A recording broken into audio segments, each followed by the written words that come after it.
Oh, Mr. Rough, tough football player. Graziano's the one playing through pain. He's had a back for 3 days. These guys are here. We are ready to roll. Special night in Minnesota last night. Let's take you there. Chicago and Minnesota. Justin Jefferson and company getting ready to go, but it was all about a different wide receiver last night. Those are Chris Carter and Jake Reed. So cool. Randy Moss's old teammates in that receiver room, bringing out Randy's jersey. They honored Randy so many different ways last night. Special in every way. Now we go to the first quarter. Bears down 3-0, and Williams crushed. Oh, yeah. You're going to have to block people if you want this quarterback to get better. Make it to next season. Nice move. Yeah. Vikings take over in great field position, and this is Sam Darnold, and this is Justin Jefferson. And after the touchdown, Jefferson had a message.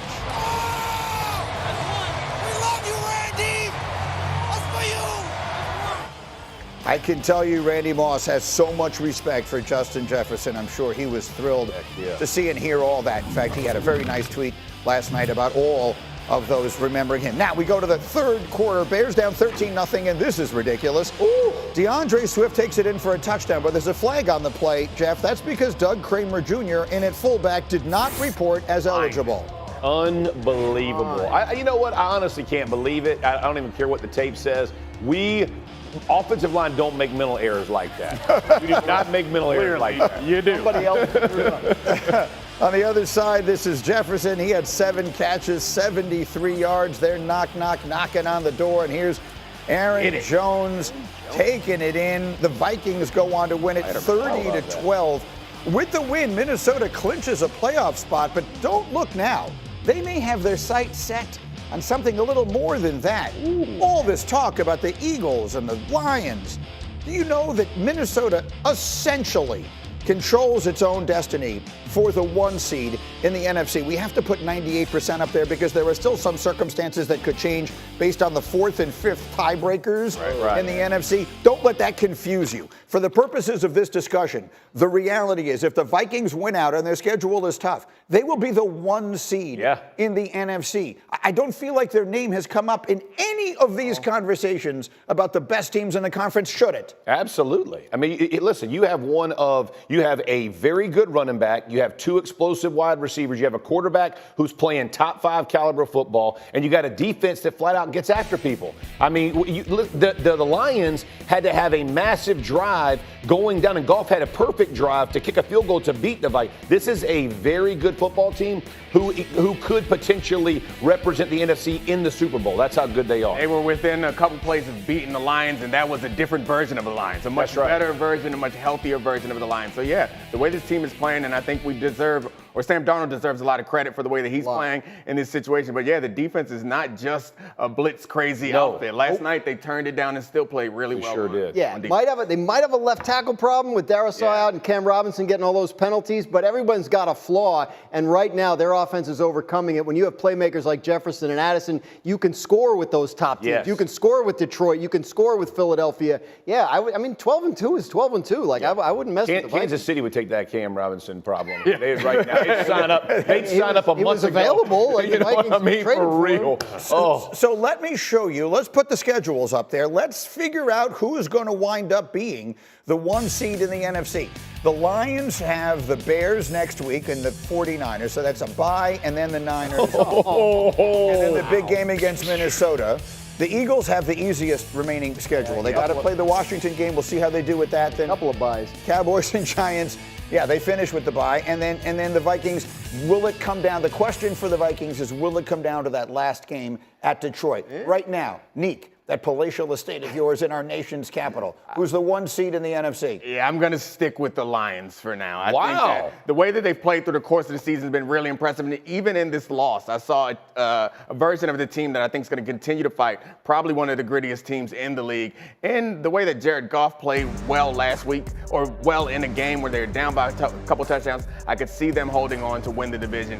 pulling it all the way through the playoffs is a whole nother conversation. But losing Gibbs is going to hurt, but I think this offense can still. Montgomery, they lost Montgomery. Gibbs will have to pick up the slack. Here's Gibbs, they're in real trouble.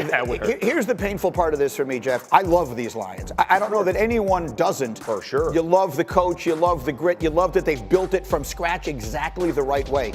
But every year in the NFL, a few teams have their seasons just ruined by injury, and I fear that has happened to the Lions. Their defense is unrecognizable. They have no one out there. Is that ultimately going to be unsurmountable for them? I think so. And honestly, I think the Eagles. This is just look at this. Yeah, and McNeil this past weekend, Montgomery.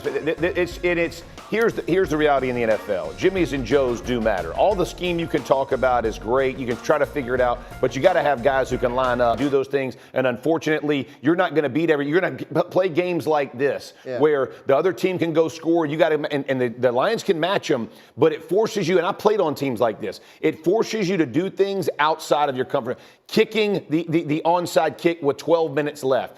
You don't do that because you think you're going to stop the team. And at some point, you start doing things and trying to press the gas pedal when you shouldn't. You make unforced errors. Unfortunately, I think that's what's going to end up happening with the Lions. Yeah, the onside kick with 12 minutes to go is a message saying, as long as we have the ball, we've got a chance. That's right. If the other team has the ball, we're in trouble. That's right. And that's where they are right now because of what's happened to their defense. Detroit still has a shot. Sure. Because, I mean, they're well coached. They are driven. They think this is supposed to be theirs. Yeah. They felt like the NFC, like they had it in their hands last year in San Francisco in the NFC Championship game and blew it. And they were determined this year to finish that off. They could still do it. I remember talking to Jason Kelsey when he was still playing when the Eagles were making their Super Bowl run, right after Carson Wentz got hurt. I had their first game full started.